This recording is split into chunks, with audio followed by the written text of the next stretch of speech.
they already have calculated they have no majority this time.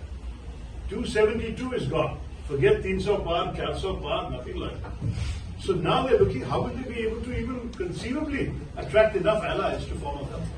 I think if we effectively campaign in the Hindi belt, and I know only 190 seats are voted so far, thank you. There are 543 seats yet to, 353 seats yet to vote. That means that the pattern can still change. But so far, it's very clear, the BJP has lost control of the narrative. They have done the same calculations that I can do in front of you, and they realize they are losing. And what is more, they're losing so badly they need every ally they can get, and they're not getting allies. So that's the situation. Of course, they'll be desperate for 2 seats in Goa, they'll be desperate for 1 seat in Sikkim also. They'll be desperate for any seat they can get. But what is your claim on this? How much you claim? If they claim 400, what is your... You know, we're not claiming any particular number. We are just saying that their hype and propaganda is exactly that. It is empty bombast. There is no substance to 400 Paar.